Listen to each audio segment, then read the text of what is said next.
Quando eu era miúdo, e se a coisa era séria, o meu pai dizia-me: temos de ter uma conversa. E agora sou eu que sinto que a seriedade de ter uma conversa contigo me faz avançar. Para falarmos disto que mudou, vamos falar de livros, de filmes, de podcasts, de músicas e de amigos com quem já falámos. E vai ser sério, não vai? Vai, não vai? Vai.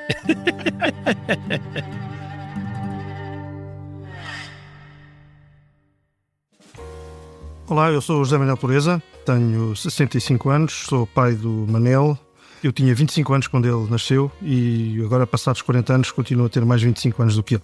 Olá, eu sou o Manuel Pureza, tenho 40 anos, menos 25 anos que o meu pai, que tem 65, e quando ele nasceu eu ainda não era nascido.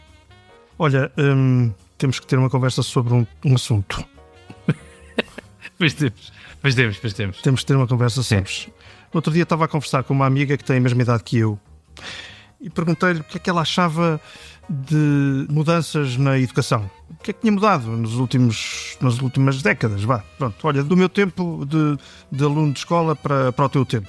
E fiquei muito surpreendido com a resposta dela, porque ela é uma mulher que nem é propriamente ácida, bem pelo contrário, uma mulher muito doce, muito encantada com a vida, mas ela disse-me: não mudou nada, no essencial não mudou nada, porque mantém-se a mesma natureza muito estreita da tarefa educativa, da presença educativa das crianças e dos jovens na escola, porque do ponto de vista pedagógico houve evidentemente alterações de natureza sobretudo tecnológica.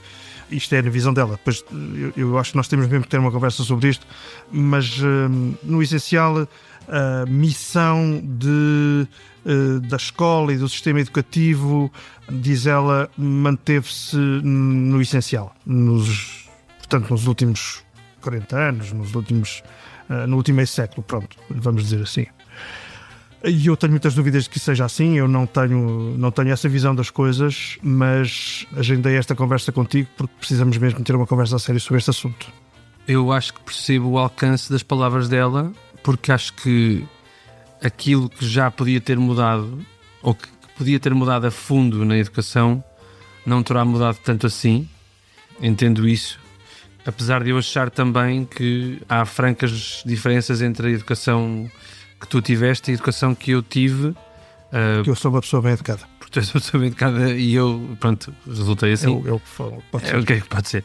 Não, mas em relação a este tema da educação, a primeira coisa que me surgiu à cabeça foi imediatamente a postura dos alunos na escola. Uhum. Eu agora também já sou pai, não é? Ou seja, tenho uma diferença de 27 anos para o meu filho e sinto que também já nele e no grupo dele há uma franca diferença na maneira de estar na escola. Em relação à minha, pronto. E isso reside em quê? E o que eu sinto tem a ver com o acesso à informação, o acesso à informação, não obrigatoriamente informação fidedigna ou verdadeira, contribui para um condicionamento brutal da forma de estar perante os professores e na relação professores-alunos. Ou seja, eu acho que é mais fácil um aluno hoje em dia pôr em xeque um professor e desrespeitá-lo, às vezes com razão. Pôr em xeque é uma coisa, desrespeitar é outra. Okay? Exatamente, o que eu estou a dizer é pôr em xeque de uma determinada maneira e até desrespeitá-lo, ou até chegar ao ponto de eventualmente o desrespeitar, na medida em que o fact-checking de qualquer matéria está, feliz ou infelizmente, à mão de semear de qualquer... Isso é muito diferente do que era quando tu andaste na escola? Era, ou seja, eu sinto que eu já sentia os meus professores cansados, já os sentia cansados, mas agora sinto que os professores estão noutro nível de cansaço. Estão noutro nível de cansaço, que é de facto não terem... Se calhar é uma coisa generalizada, temos de falar. Eu acho que nós temos aqui uma espécie de denominador comum a todas estas conversas que denota um certo cansaço generalizado. Da tua geração para a minha, o cansaço agravou-se, não é? Ou seja, sinto um bocado isso. Mas essencialmente diria que a minha geração começa a pôr em causa com mais facilidade aquilo que é ensinado na escola, porque acima de tudo começa a haver outras possibilidades que não seguir a escola. Sim. E essas possibilidades não são só de irreverência adolescente. Não, eu não quero ser isto. Eu quero ser músico. Pois. Eu quero seguir a carreira de modelo. Eu quero ser... Realizador de cinema. Realizador de cinema, sim. Não, mas até a um certo ponto é essa coisa da escola não ser uma inevitabilidade. Pronto. Pois.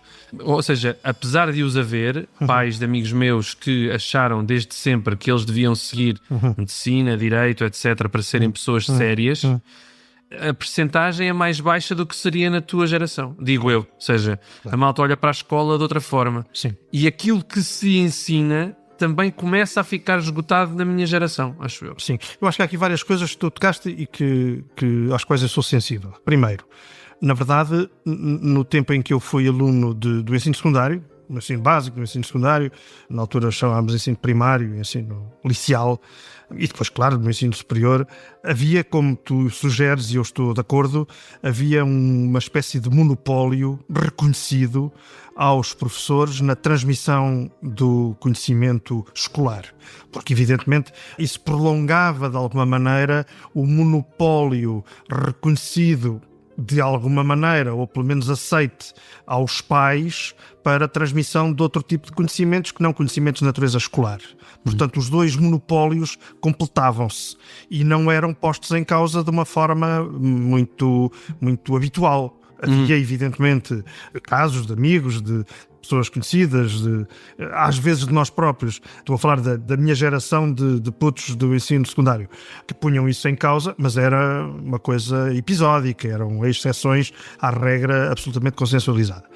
Tens razão, acho eu, ao dizer que esse monopólio estilhaçou na passagem do meu tempo de aluno para o teu tempo de aluno. E acho que isso aconteceu e mais se acentua, quanto mais o acesso à informação democratizada existe, não é? O acesso democratizado à informação existe. E tens razão ao dizer, informação, seja ela falsa, verdadeira, o que quer que seja, acho que isso é muito, muito certo.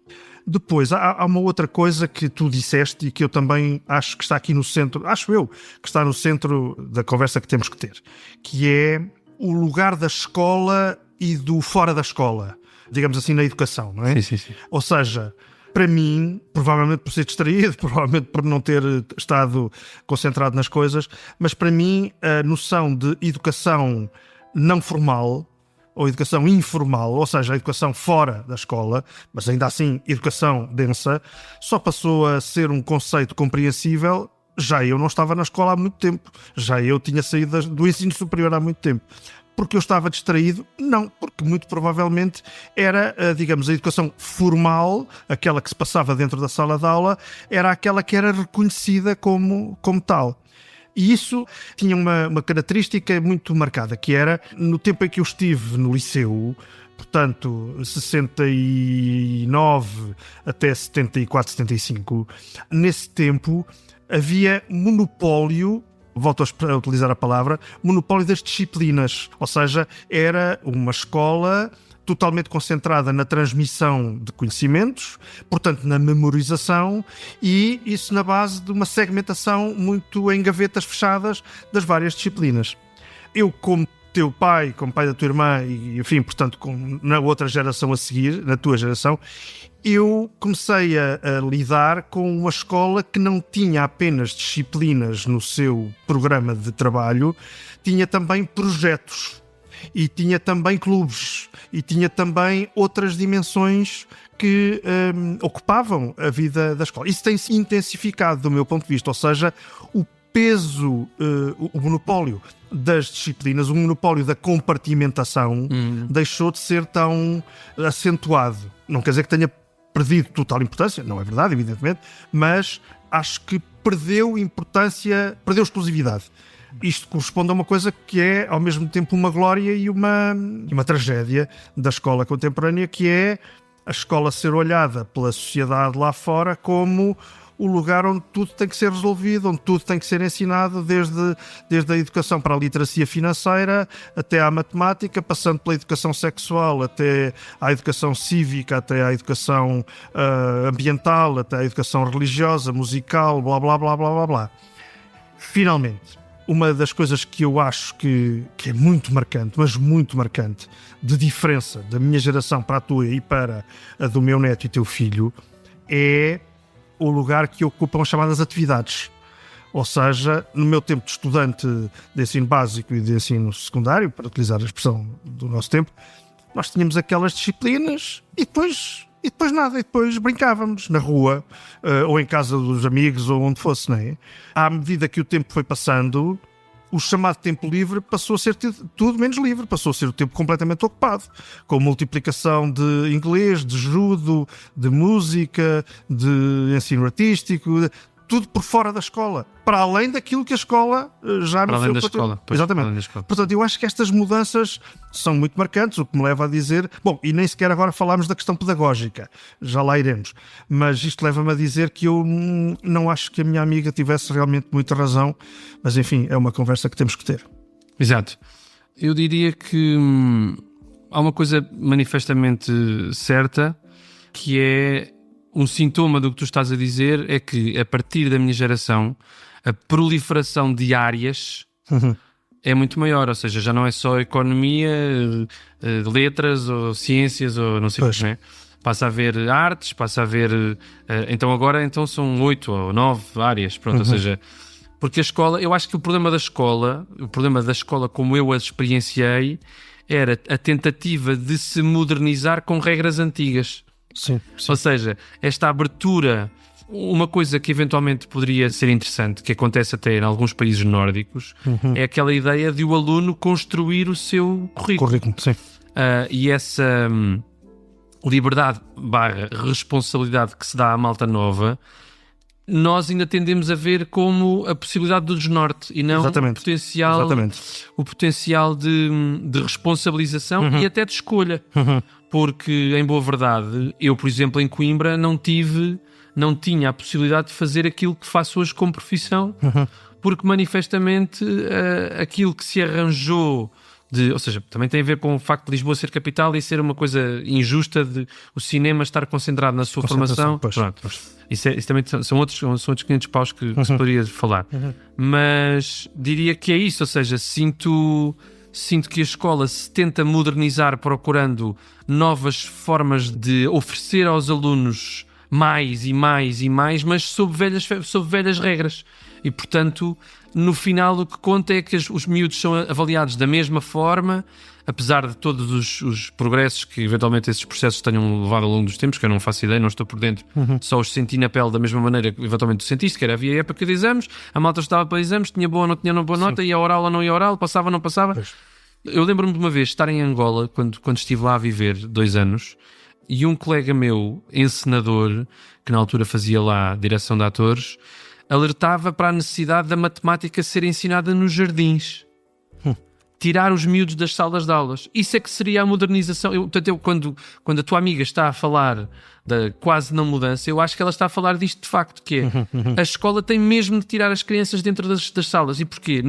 Não é contribuir para a bandalheira, é contribuir para perceber que a matemática está no desenho das árvores, que está no desenho dos flocos de neve, que está nos sítios onde neve, eventualmente na Guarda poder-se fazer este exercício. Pois, em Angola era em Angola é mais complicado. Sim. Mas diria que essa modernização profunda que leva a mais, eventualmente até mais conselhos pedagógicos, mais indicações de índole curricular, no sentido de adaptar. Por exemplo, eu lembro perfeitamente que as minhas aulas de filosofia no secundário eram absolutamente vergonhosas, porque eram dadas por alguém o ensino da filosofia se circunscrevia à sala de aula, e a filosofia é tudo menos uma sala de aula. Ou seja, é preciso de facto sair da escola, observar o mundo, questioná-lo, questionarmos-nos no mundo. Não basta dizer que o Ortega y Gasset diz eu sou eu e a minha circunstância. O que é isso? O que é que isso quer dizer? Isso quer dizer vamos até ao teu bairro e ver onde é que tu moras. Porquê é que tu és assim? Porquê é que gostas de brincar nesta rua?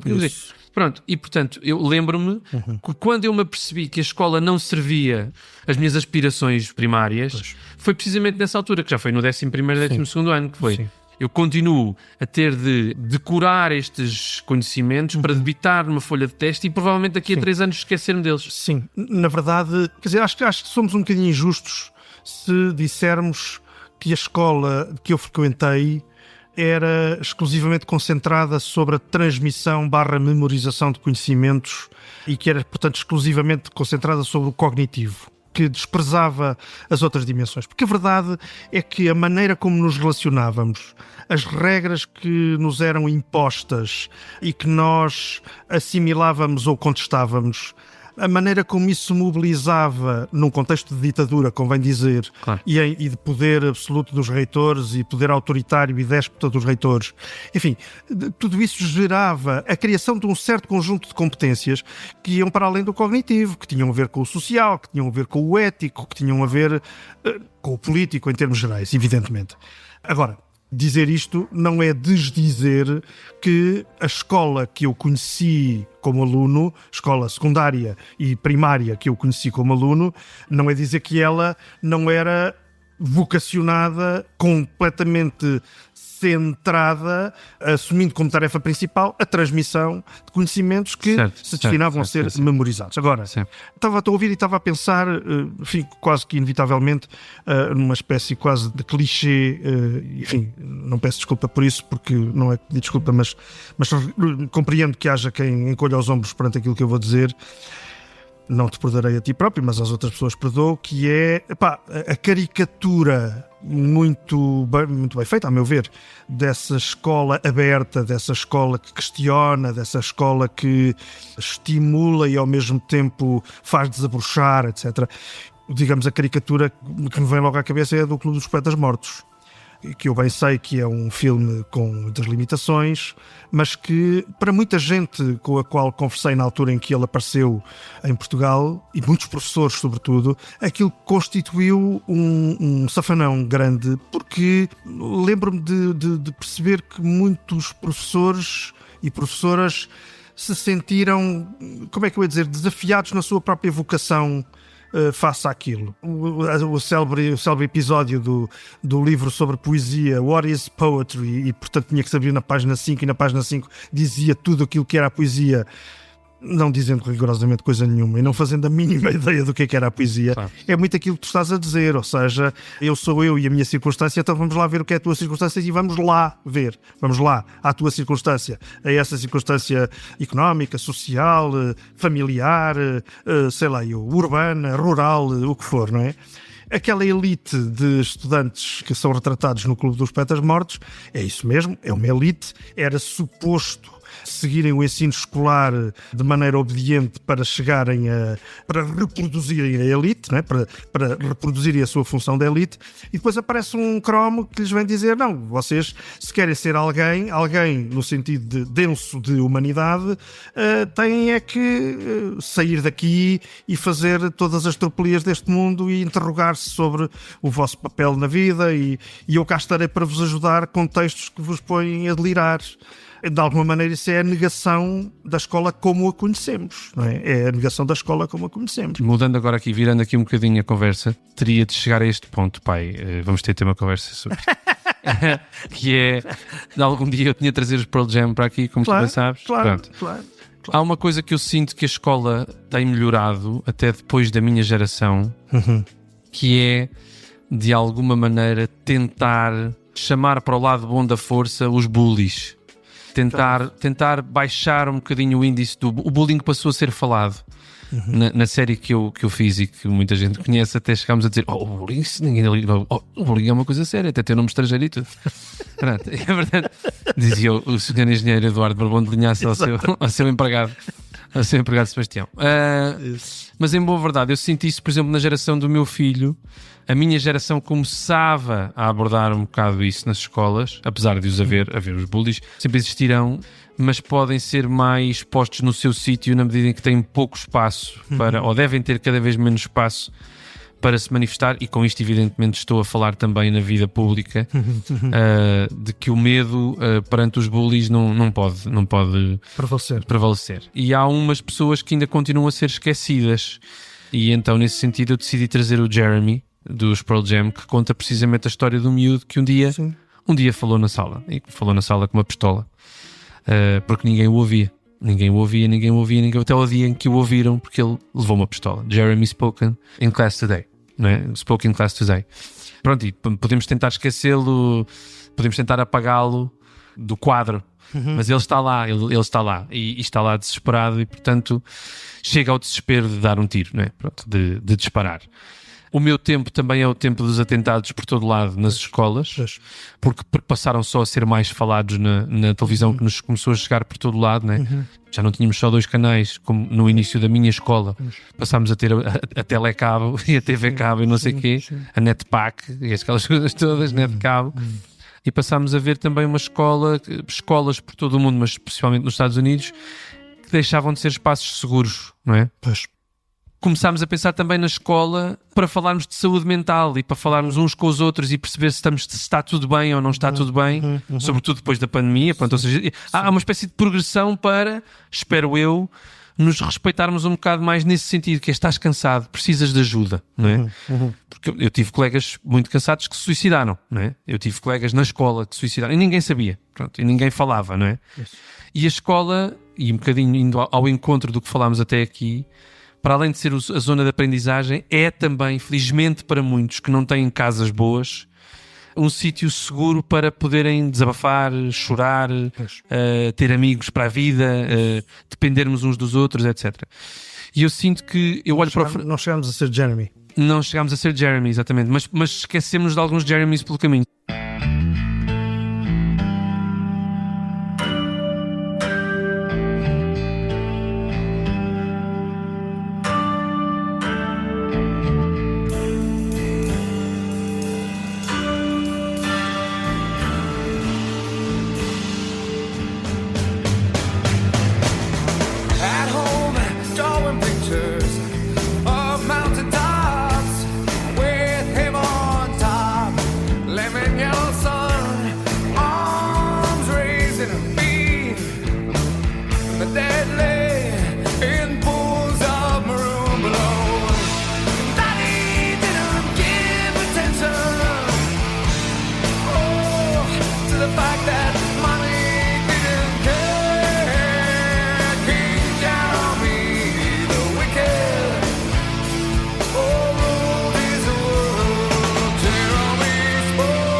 As comunidades escolares que hoje, em Portugal, apesar de todas as dificuldades, todos os desânimos, todos os desincentivos, todas as agressões económicas, sociais, físicas, etc., que apesar disso, escolas ou professores que se organizam, escolas que se organizam para dar resposta a crianças e a jovens que têm dificuldades de aprendizagem adicionais, que têm ambientes sociais e culturais menos propícios a um progresso e a um caminhar positivo.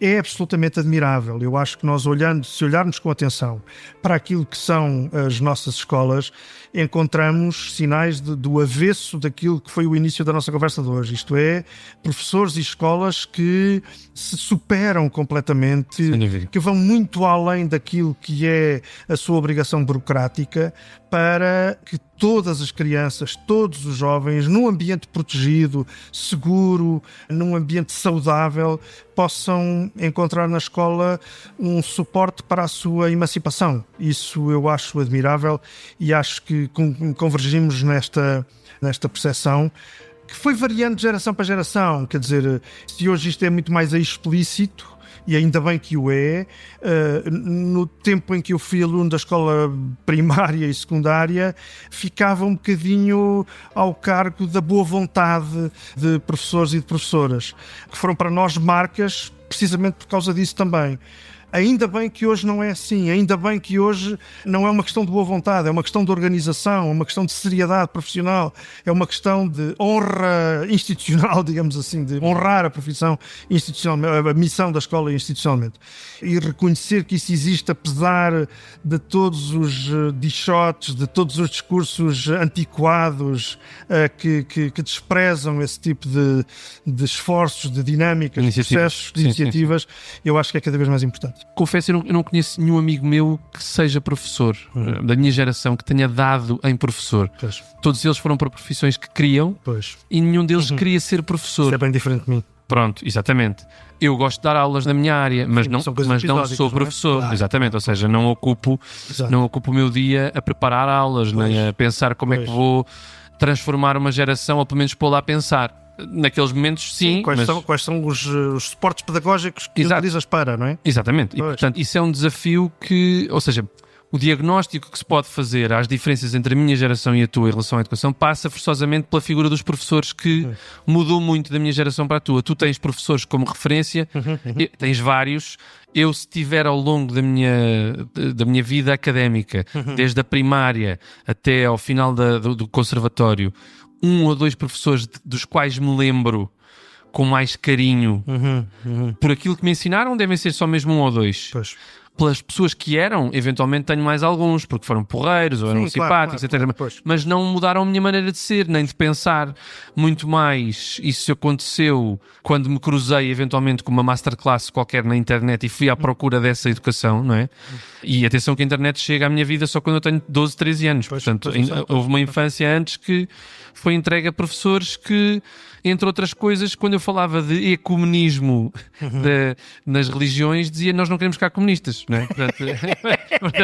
Portanto, sabemos, estávamos entregues. Muitas vezes eu acho que os alunos estão entregues a pessoas... É chamado anti-comunismo primário. Anti-comunismo primário, exatamente, está ali qual.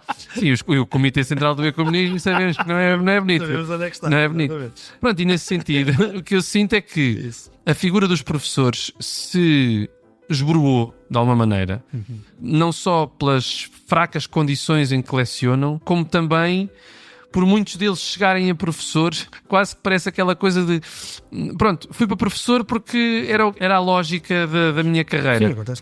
E não há, ou seja, aqueles professores, imagina, eu tive um professor em teoria da narrativa no conservatório, que era o Vítor Gonçalves, que me marcou profundamente, sobretudo na maneira de dizer ou falar sobre o cinema em partilha. Em partilha.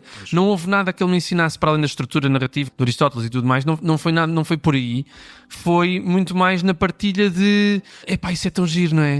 Tu estás a pensar numa história e porquê é que esse gajo não faz não sei o quê? Ou seja, ele não me estava a ensinar absolutamente nada, pensava eu, quando na verdade estava a fazê-lo. E isso é a grande diferença. Eu acho que os professores mudaram muito. Sim, mas repara, estamos aqui a tocar num ponto sensível. Estamos a falar sobre educação, temos que ter esta conversa sobre educação. E nela envolvemos a questão dos professores como um ator absolutamente central desta discussão. Certo, claro. certo. Mas, vamos lá ver, há 2 coisas que se completam. Uma é a questão da vocação e a questão da capacidade de cada professor ou professora se apetrechar com os suportes pedagógicos, com os suportes corretos para, portanto, de grande ousadia, de grande investimento, etc, etc. Sim. Outra coisa que joga em tensão com esta é a questão da expectativa social sobre o desempenho dos professores, o desempenho da escola. Sim. Isto quer dizer o quê? Que tu estás certo, a meu ver, quando dizes que notas cada vez mais um cansaço grande, uma desmotivação grande, uma dificuldade grande por parte dos professores. Eu acho que isso corresponde ao retrato da grande maioria. Isto não põe em causa o enorme esforço que muitos dos professores fazem, claro, evidente, para, digamos, corresponderem à exigência que está sobre eles, mas isso é tanto mais difícil quanto é certo que a pressão que hoje recai sobre cada professor, sobre cada grupo de professores, sobre cada escola, é uma pressão muitíssimo maior do que aquela que... Claro, porque precisamente a tarefa da escola deixou de ser uma tarefa muito simples, dentro da sua complexidade, transmitir conhecimentos que se memorizam, e passou e está a passar cada vez mais a ser gerir uma série de coisas que têm a ver, por exemplo, para utilizar uma coisa que tu já disseste e que é central, gerir bem, isso é dificílimo, a interação entre a escola e a apreensão de informação por outros canais que têm a ver com a internet e outras coisas desse género. Sim, mas tu estás a falar como se fossem, ou seja, como se fossem 2 coisas. Lá está, na busca da escola se modernizar, é o que eu acho, por estar ainda presa a velhas regras formais. Sim. parece que são dois mundos que não se interseccionam. Ou seja, tu estás a dizer que as crianças entram na escola e é esperado da escola que não só os ensine, como tome conta deles do ponto de vista físico, do ponto de vista mental. Absolutamente. Pronto, o que eu acho Segurança. é que as escolas, por exemplo, se virmos os modelos nórdicos, que não são, ou seja, não devemos comparar, porque são de facto realidades completamente distintas. Mas a verdade é que há, entre outras coisas, modelos muito interessantes que surgiram até mais por contribuição da tua geração. Portanto, são coisas, são modelos que têm para aí 30, 40 anos a acontecer nas escolas, que é, por exemplo, os alunos mais velhos terem aulas que dão aos alunos mais novos e, portanto, interagirem mais e haver essa abertura, para além de aquelas coisas que de vez em quando de maneira bacoca nós fazemos nas escolas, que é aquelas coisas que fomos vendo em modelos americanos do show and tell, não é? Os putos vêm, falam de uma coisa sua, o que não é uma coisa má. A questão é que devíamos ir até ao fim, que é, estamos a ensinar, por exemplo, estou a mandar vários exemplos, estamos a ensinar, por exemplo, os nossos filhos, os nossos alunos a contarem bem histórias, por exemplo. Não, estamos a ensiná-los a ler mais uma vez o Padre António Vieira. Não é que esteja errado, mas contar uma história, ler um texto e perceber o que lá está, o que é preciso para isso acontecer. E, portanto, eu acho que essas coisas não são dissociáveis. E acho que a minha geração teria sido aquela que poderia ter começado a beneficiar desses modelos ligeiramente mais arriscados. O que eu sinto é que nós, na tentativa das modernizações de cada coisa, continuamos a prendê-las a velhos modelos, com conteúdos novos, mas com velhos modelos. E, portanto, como é que se equaciona a hipótese do ano inteiro de uma criança estar, mesmo que seja uma porcentagem de 50%, dependente de um teste escrito? Claro. Porque nós achamos que assim é que nós vamos saber se eles sabem ou não sabem. Não é verdade. Não é verdade. Não, a ideia de que assim é que eles se testam. Assim é que eles se testam. Mas, porque lá está, estavas tu a dizer, e é uma coisa que está no nosso discurso, que é, espera-se da escola que seja isso. Mas espera-se o quê? O que é que nós esperamos? Qual é a geração que está à espera de alguma coisa da escola? Por exemplo, o que é que o meu filho espera da sua escola? O que é que eu esperava da minha escola? Eu esperava da minha escola que fosse um espaço divertido e em que eu pudesse tirar alguma coisa. Por exemplo, quando eu entro no conservatório em 2002, sinto ao final do primeiro ano que não vou aprender aquilo que preciso ali. E, portanto, nesse mesmo ano comecei a trabalhar. E essa busca pelo ensino que eu tinha ali, não é? Encontrei-a a trabalhar, a fazer, a ver outras pessoas a trabalhar, a fazer, sobretudo porque não havia pessoas na minha escola que filmassem. E no teu caso, isso tinha a ver com um grau de exigência grande que tu puseste na tua formação, que era uma formação artística. Tem uma singularidade muito grande, bem o sabemos, mas eu acho que cada vez mais é assim. Ou seja, cada vez mais a aprendizagem de competências importantes para a vida, o que quer que isto queira dizer, e elas são de natureza muito diversa, vem de uma interação muito plural entre a escola e o fora da escola. E o fora da escola são 500 coisas. Isso leva àquela perversão de que já aqui falei há bocadinho, que é a da preocupação hoje quase da totalidade dos pais, pelo menos falando de Portugal, que é, no tempo fora da escola, vamos multiplicar módulos de formação. Vamos ocupá-lo. Exatamente, módulos de formação em desporto, em arte, em música, em moral, em sei lá o quê. Bom, eu estava-me a lembrar aqui agora de repente que já eu tinha saído do ensino superior, enfim, enquanto aluno, claro. Foi há relativamente pouco tempo, enfim, há alguns anos, pronto. É que eu tive responsabilidades de coordenação em Portugal e no Conselho da Europa de digamos assim, de um projeto de trabalho com as escolas de vários países, os países membros do Conselho da Europa, sobre educação para a cidadania democrática.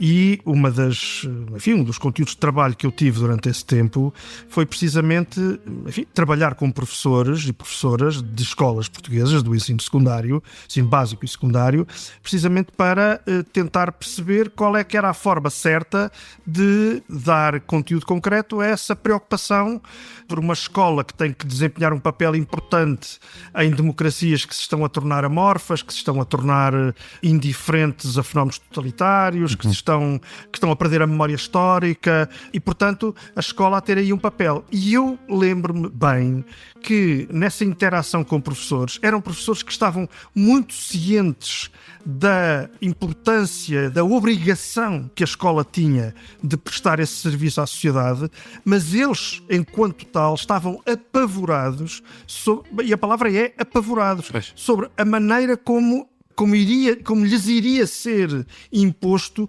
que fossem os veículos disso. Era através de disciplinas ou não era através de disciplinas? Era através de projetos transversais ou não era através de projetos transversais? Ia haver avaliação ou não ia haver avaliação? Ou seja, era todo o modelo de escola que eles transportavam às costas que estava posto em causa por um desafio novo, que se calhar não tinha que ter avaliação da mesma maneira que tinham as disciplinas, como é óbvio. E era uma aflição que humanamente e que, como é que eu ia dizer, socialmente me foi muito compreensível. Ou seja, eu percebi bem o drama daqueles colegas, e isso diz muito do peso que, apesar das inovações que vão sendo introduzidas, que há realmente experiências que vêm dos países nórdicos, que vêm de outras experiências de outros países, que aqui em Portugal têm laboratórios extraordinários, de escolas que rompem com os esquemas e que depois, claro, são catalogadas como sendo subversivas e depois perdem financiamento, freaks e não sei o quê. Pronto. Que não obstante isso, o modelo, a cultura instalada, a expectativa social é claramente tipo antigo. Mais, tu estás a dizer uma coisa, eu olho para a tua geração, ou para gerações antes da minha, e ir para a escola, seguir a academia, era, meu filho vai ser doutor. Claro. E a confiança que se depositava nas mãos de fosse quem fosse, para levar o teu filho a um melhor fim que o dos seus pais, é uma coisa que se esbateu ao longo do tempo. Ou seja, aos vossos olhos, felizmente, quer dizer, mais ou menos, porque aquela coisa do curso a sério. Mas aos vossos olhos eu não precisei de ser doutor para ser mais, não é? Ou seja, para vocês ficarem mais descansados, não é? Pronto. Isso mudou, a educação muda. E na minha geração, infelizmente, é introduzida uma coisa que, nesse sentido, ainda faz com que desconfiemos mais uns dos outros. Porque acho que tem a ver com uma coisa de desconfiança, que é, eu, enquanto aluno, desconfiava fortemente de alguns dos meus professores, da sua capacidade de me fazer aprender, fosse o que fosse. Tive bons professores de história, quis ser historiador a certa altura, tive bons professores de geografia, mas, por exemplo, professores de português foram bastante miseráveis. Bastante miseráveis. Posso ter isto à vontade, quer dizer, não...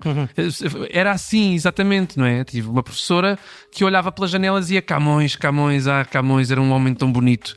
Pronto, e o que é que isso interessa para uma criança de 13 anos? Era tão bonita, a senhora tinha lá os seus sonhos com o Camões, não sei como, e olhava e dizia, ai, o Camões, que homem tão bonito, que homem tão belo, ai, aqueles músculos e tal. E a pessoa fica assim, o Camões não sei se tinha músculos, não. Devia estar a dizer isso no sentido de ele ser um tipo que sonhava e que escrevia. Nada disso, não era uma coisa muito mais carnal. Era uma cena carnal com o Camões, se é fetiche com pessoas com poucos olhos, não sei. Mas, isto para dizer, há esta desconfiança, ou seja, tanto pais como alunos começam a olhar para a escola e a julgá-la mais. Sim. A julgá-la mais precisamente por essa expectativa social que tu estás a falar. Mas uma coisa que vem contribuir definitivamente para isso na minha geração e que eu senti, portanto, a geração acima da minha é a geração que luta contra as PGAs. Isso. E eu lembro-me dessa luta e comecei a pensar nessa altura que os alunos podiam mais do que eu pensava. Exatamente. Depois sou confrontado com uma coisa no secundário que é as juventudes estudantis, que são dominadas por partidos que metem lá os seus boys que não fazem mais nada, não é? E, portanto, também a educação para essa parte da democracia e da representatividade sai inquinada por velhas regras e por velhos ratos que se metem no esgoto. E depois há uma coisa que nasce nesta altura que me lixa de sobremaneira, que são os rankings. Isso. Ou seja, de repente introduz-te nesta escola, ou nas escolas, esta escola é melhor do que a tua. Ou esta escola é tão boa como as europeias. Esta escola está ao nível das melhores. Sim. Mas em quê?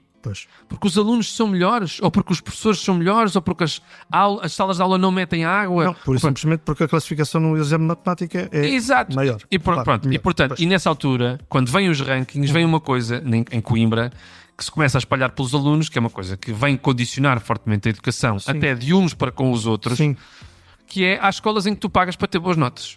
Pronto. Isso começa a aparecer, na minha geração, eu lembro-me que isso começou a ser uma discussão diária entre nós, malta de 15, 16 anos, a dizer assim, estamos aqui nós a esfalfar-nos, estes gajos pagam e conseguem lá chegar. Pronto. E, portanto, eu acho que a escola começa a ser cada vez mais uma zona que desce a um nível comum e banal e corrupto, não é? Isso. Que na tua geração eventualmente podia até ter, mas estava mais camuflado, mas não tinha. Era mais respeitada a escola enquanto zona sagrada, não é? Uma espécie de entidade fora do mercado. Tu podes dizer, tu podias chegar e dizer assim, não sinto que esteja a aprender grande coisa com este professor, mas vou investigar e vou saber mais, não sei o quê. A minha geração é assim, esta professora é péssima, não é? Pronto, é preciso fazer pouco para passar aqui, pronto. E nesse sentido, eu acho que os rankings vieram minar isto por baixo de uma maneira horrível, que é até a escola, como a saúde, como não sei o quê, passa a entrar para uma lógica mercantilista, da área de negócio, não é? claro, Que é, com certeza. os melhores vão, mas os piores não. Quando, na boa verdade, a escola é, ninguém fica para trás. A escola devia ser, ninguém fica para trás, não é? Pronto, sei lá, eu te lembro-me perfeitamente, tu vi um colega meu que num teste de geografia, a minha professora, que era uma professora de quem eu gostava muito, disse, isto eu não sei quantas, fez aqui uma proeza incrível, e ele abriu um sorriso muito grande e estava muito contente. Teve 0, né? Ou seja, o gajo até no cabeçalho se enganou a pôr o nome, estás a ver? Certeza. Esta tensão entre a reprodução de papéis, a reprodução de hierarquias, a reprodução de visões, de mundividências, etc. De um lado. E do outro, o conhecimento que liberta, que estimula a descoberta de caminhos, que faz com que façamos explodir paredes que nos impedem de seguir para a frente, foi o que me fez escolher a canção, o tema musical que trouxe para a nossa conversa de hoje. Eu apenas sabia que tínhamos de ter uma conversa sobre este assunto e depois, quando pensei nisso, comecei a pensar o que é que exprimia esta minha visão de uma educação que fosse muito para lá da reprodução e que fosse muito para lá da memorização e, portanto, da conformação de papéis sociais. Com toda a franqueza, perdi algum tempo a pensar o que é que exprimia melhor isto e acabei por chegar a uma solução muito fácil e, ao mesmo tempo, muito expressiva daquilo que eu quero dizer.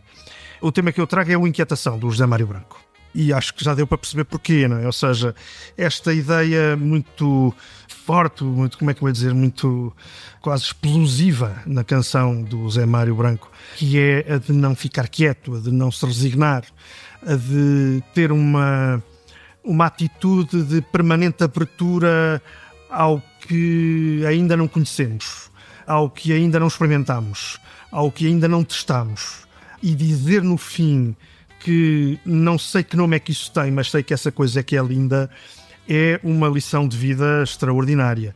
E tem, naturalmente, expressões em muitas dimensões das nossas vidas, na minha tem, mas acho que tem sobretudo nessa dimensão de relação educativa. Eu sou professor, não é? A minha vida ao longo do tempo, desde que tu nasceste até agora, e já antes de tu nasceres, foi a de ser professor. Portanto, esta é a minha vida, é a de me relacionar com gente mais nova, a qual eu quero ajudar a dotar-se dos instrumentos mais interessantes para ler corretamente, ler competentemente a complexidade das coisas e de o fazer sempre com a noção de que o que sou capaz de transmitir, o que sou capaz de testemunhar, porque para além da transmissão há o testemunho de uma atitude, de uma posição perante a vida, perante os problemas, perante a complexidade das coisas, a noção de que isso tem que ser encarado com enormíssima humildade, porque há sempre mais alguma coisa que está para acontecer, qualquer coisa que eu devia conhecer,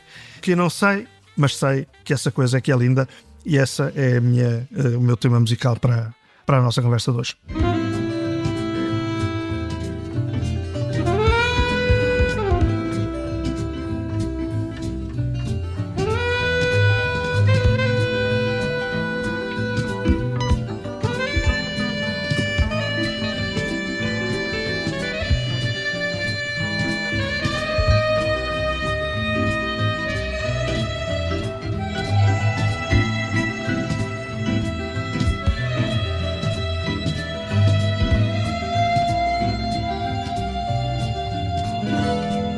A contas com o bem que tu me fazes, a contas com o mal porque passei, com tantas guerras que travei, já não sei fazer as pazes. São flores aos bilhões entre ruínas, meu peito feito campo de batalha.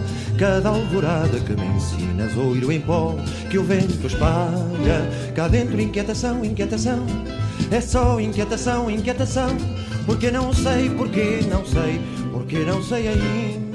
E foi o José Mário Branco com Inquietação, escolha do meu querido pai, que também é professor. E esta é uma boa música para eu te perguntar uma coisa. Tu sentes, como professor agora de outra geração que não é a minha, que a dificuldade maior que se tem manifestado de geração para geração é chegar à malta mais nova. Ou seja, essa tarefa, essa prioridade foi sempre a minha prioridade, não porque eu seja um tipo especial, mas porque sempre achei que o desempenho da minha profissão envolvia essa preocupação por encontrar sempre os suportes adequados para fazer o tempo de sala de aula e o tempo de interação fora de sala de aula com os alunos um tempo que, sendo útil, fosse ao mesmo tempo agradável e fosse ao mesmo tempo estimulante do ponto de vista intelectual, não é? Pronto. E, portanto, essa é a minha vida, com toda a franqueza, para o melhor e para o pior. Muitas vezes eu não consegui fazer isso, muitas vezes eu fiquei prisioneiro de culturas que fui sedimentando e que não fui capaz de arejar devidamente. Bom, pronto, as coisas são assim. E essa tarefa é cada vez mais imperiosa para mim, primeiro porque estou a ficar mais velho e, portanto, tenho menos capacidade de olhar para a frente e dizer, não, isto ainda vai a tempo, vamos lá aqui investir. Não, estou a ficar cada vez mais velho e, portanto, estou a ficar com menos agilidade para ir à procura, digamos assim, dos novos suportes. Por outro lado, o acesso aos novos suportes do ponto de vista pedagógico, do ponto de vista didático, etc., são cada vez mais também, digamos, envolvem uma literacia que eu em alguma medida não tenho, do ponto de vista... Eu próprio. Claro, com certeza, mas é mesmo assim, não é? E eu aprendo muito com os meus colegas mais novos, meus colegas professores, foram meus alunos, não é? Foram minhas alunas e eu aprendo muito com eles e com elas, às vezes, enfim, brincando, que é a forma que eu tenho de disfarçar a minha velhice, é brincar com isso. Mas, portanto, isto é um lado da coisa. O outro lado da coisa é, eu estive 7 anos fora da universidade como professor, porque estive no Parlamento, e ao regressar em 2022 eu vim encontrar um corpo discente, vim encontrar um estudantariado. Estudantariado é ótimo. Com certeza. Vim encontrar um estudantariado que é, claro, é um estudantariado de sempre, é estudantariado ponto, mas é, primeiro, muitíssimo menos capaz de se focar. Eu acho que a pandemia teve um impacto brutal nisso.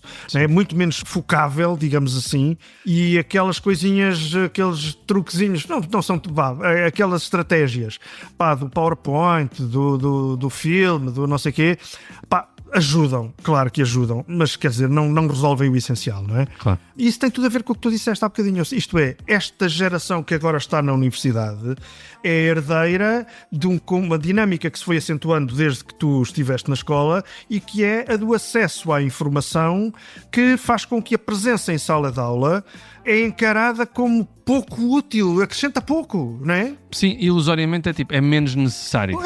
Exatamente. Sim. E, portanto, mas é ilusório. E, portanto, eu fico... Às vezes. Eu fico numa posição, e os meus colegas certamente também, numa posição que é difícil, não é? Que é, nós temos aqui que fazer o dobro do trabalho, o dobro do esforço, ou o triplo, para, sem macaquear a coisa, sem fazer números de circo, sermos honestos, sérios e, ao mesmo tempo, desempenharmos a nossa profissão bem desempenhada.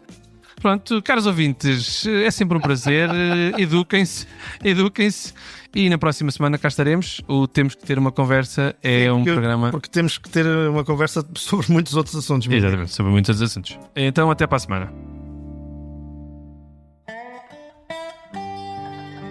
Temos que Ter uma Conversa é um podcast realizado com enorme gozo por Manuel Pureza e por José Manuel Pureza. A pós-produção de áudio está a cargo da equipa da Billy Boom Sound Design. E em cada 8 dias há uma nova conversa que vai para a plataforma de podcasts do Público e à qual vocês podem aceder para ouvirem estas conversas muitíssimo enriquecedoras. Mesmo incríveis.